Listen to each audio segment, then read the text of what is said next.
a floor lamp with 5 heads, similar to one that I had in the living room at my parents' house, and 2 4-packs of fluorescent bulbs.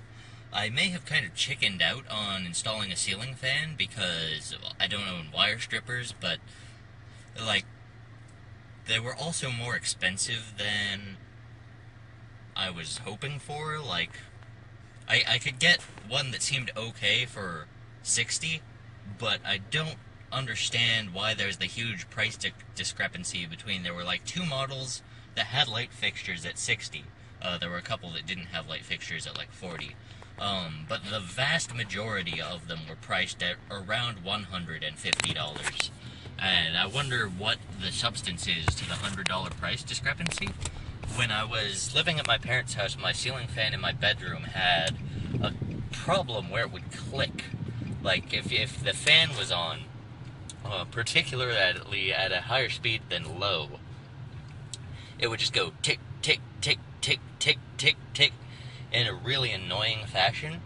And I would not like to install a fan that has that problem in my bedroom now, because I'd like to be able to use the fan and sleep. Just like the primary use case.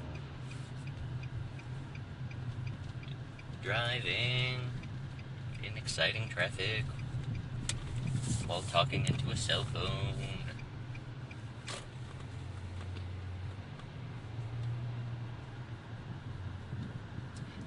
And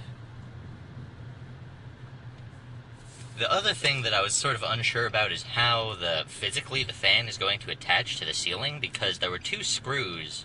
There was a faceplate covering the hole that I took off last night, and it had 2 super long flat head screws connecting the faceplate to the ceiling, and those went into like an electrical socket box, like a shaped piece of metal that had the 2 screw holes on the side of it, and presumably a ceiling fan would attach by screwing in those same 2 screws.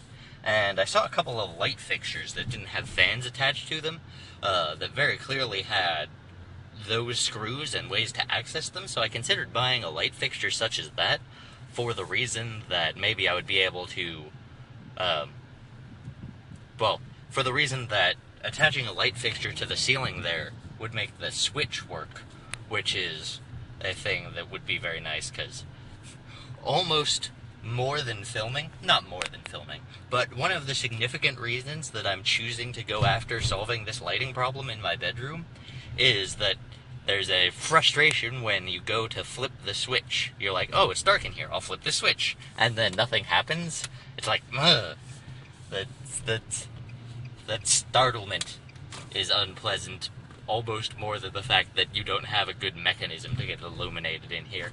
Because you kind of do have a good mechanism to get it illuminated in there if you really just needed to see, because I have a flashlight.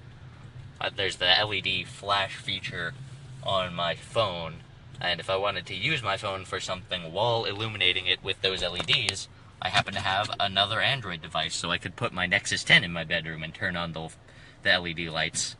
It would allow me to function if, like, there was some weird mist scenario where it was pitch black and I needed to find an adventure game puzzle object. There's the outlet that my bed is plugged into.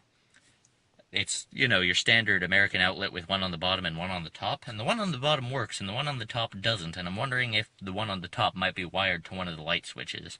So I think I'm going to try and plug my floor lamp into that and flip the switches and see what happens.